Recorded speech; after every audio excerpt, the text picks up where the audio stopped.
तुझ्या गळ्यात मंगळसूत्र नसण्याला आम्हीच जबाबदार होतो, पण आता हेच मंगळसूत्र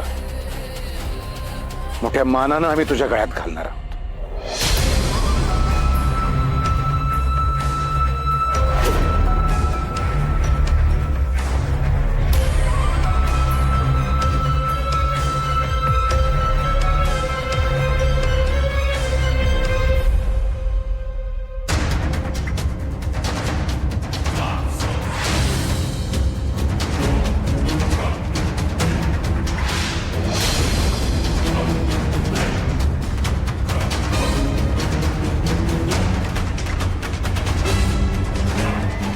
आजपासून तुझ्या कपाळाला तू कुंकू लावायचंस.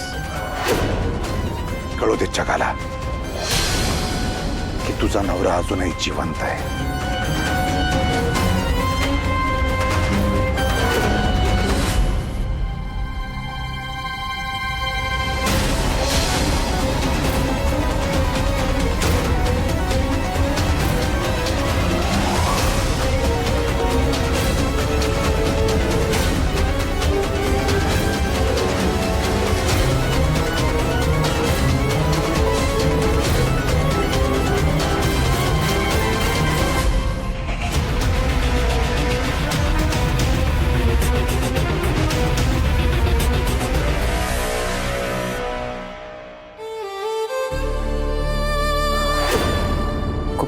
स्वप्न होती ना तुमची माझ्याकडून, तुम्हाला माझा अभिमान वाटावा असं कर्तृत्व गाजवायचं होतं मला, आणि हे काय करून बसलो मी. तुम्हाला तुमची मान खाली घालायला खूप मोठा गुन्हा केलाय, खूप. मीरा, अरे नको स्वतःला त्रास करून घेऊस. हे आपले भोग आहेत, भोगावे तर लागतील. पण हे भोग मी संपवणार आबा. तुमच्यासारख्या चांगल्या माणसाच्या वाटेला हे असे दिवस मी जास्त दिवस नाही राहू देणार. मला एक प्रश्न पडला, आता आपण जायचं कुठं? राहायचं कुठं? करायचं काय? कुठं म्हणजे आपल्या हक्काच्या घरी. आता आपण रडायचं नाही, तर आता आपण लढायचं. येऊ दे किती पण संकट, त्यांना आपण बत्तीशी दाखवायची. इंद्रजित सर, तुमच्यात एवढी ताकद आहे ना की आपण जे काय गमावलंय ते तुम्ही पुन्हा नव्याने उभं करू शकता. आबा आणि मालती मॅडमचा आशीर्वाद आपल्या सोबत असताना आपण जर असे खांदे पाडून बसलो तर त्याला काय अर्थ राहील? आपण एकटे नाही तर एकत्र आहोत, ही आपली सगळ्यात मोठी ताकद. त्यामुळे आपण एकजुटीने राहूया, एकमेकांचा आधार बनून जे आपलं आहे ते आपण परत मिळवूया. आपल्या अपमानांचा जोपर्यंत आपण हिशोब चुकता करत नाही, जे आपण गमावलंय ते जोवर आपण परत मिळवत नाही ना, तोपर्यंत आता हार मानायची, शांत बसायचं नाही. ए जायकर, अरे झाली की नाही? ए अरे हार आणला की नाही? हो हो, आज चल की लवकर. नारळ आहे ना कधी आला? आणि मावशी कशी आहे तुझी? आता बरी आहे, वाचली मावशी. लय भारी बघ, आनंदाची बातमी सांगितली सणासुदीची. लय भारी वाटलं. होय होय, लागलीच होळी पण पेटून घेऊ आपण. अय पोरांनो, पेटवायची का होळी? ए अरे आता का तेवढ्यासाठी मीटिंग बसवता का? झाली ना त्याची चौकशी करून. चला की, अरे माझ्या हस्ते कधीतरी होळी पेटवायची, मला मान देताय ना. चला सुरुवात करा, चला चला.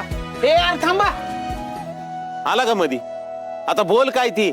अरे एक आनंदाची बातमी, आबा आलेत आपल्या वस्तीत. अरे काय सांगतोस रतन? आबा आलेत? आपल्या बरोबर होळी साजरा करायला आले असतील बघ. अरे मग आबा आल्यात म्हणले त्यांच्या हातनच होळी पेटू की. होय होय होय होय, तसंच करू, तसंच करू.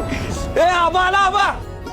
नमस्कार आबा. आबा या या या. नमस्कार साहेब. नमस्कार साहेब. नमस्कार.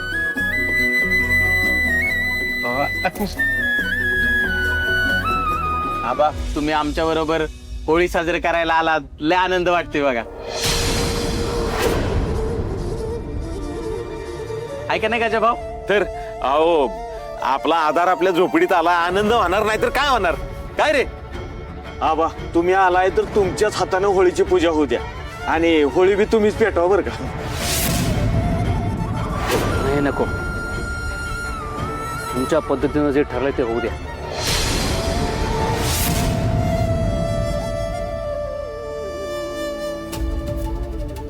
ठरलंय तेच करायचा काय नियम आहे व्हय? यंदाच्या होळीचा मान तुम्ही घेतला तर बरंच आहे की आमच्यासाठी. काय रे? होय होय बरोबर आहे. कसला आलाय मान? नका करू माझं मानपान. हरलेल्या माणसाचा कसला करताय सन्मान? नकोच ते. अहो आबा असं काय बोलताय? राणे काय झालंय? आबा दुखावले गेलेत. आता आपल्याच माणसाने पाठीत सुरा खूप असल्यावर काय करणार आहे दुसरं? हे बघ राणी, आम्हाला सगळ्यांना समजेल असं काहीतरी सांग. हा सांगते. विक्रांत सरांनी आता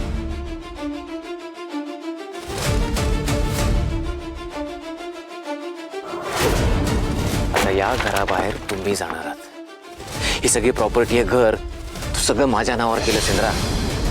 तुम्हाला मी रस्त्यावर आणलंय.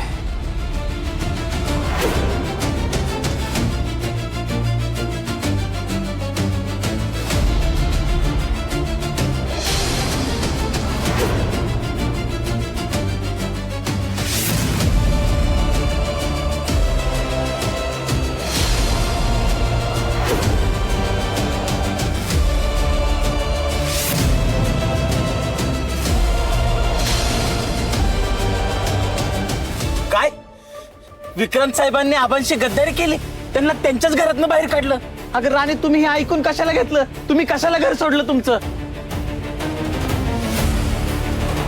नाही नाही, ते काय नाही. आबांचा असा झालेला अपमान आम्ही अजिबात सहन करणार नाही.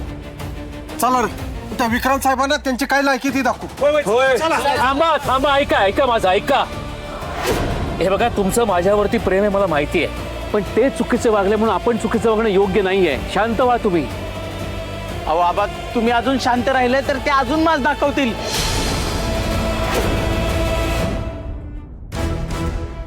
ते काय नाही, त्यांनी आमच्या देव माणसाला त्यांच्या घरातनं बाहेर काढले ना, आता आम्ही त्यांना सुट्टी नाही देणार. ए चला रे, चला चला रे. गोट्या, हे बघा तुमचे इमोशन्स आम्हाला कळत आहेत, पण हे असं रिॲक्ट करून ना काही उपयोग होणार नाही त्याचा. सर उपयोग कसा नाही? ते तुमच्या घरावर हक्क सांगतातच कसं? ए अरे रतन, गोट्या, ऐका की. हा दरवेळी शानपणा करायचाच असतो का रे तुम्हाला?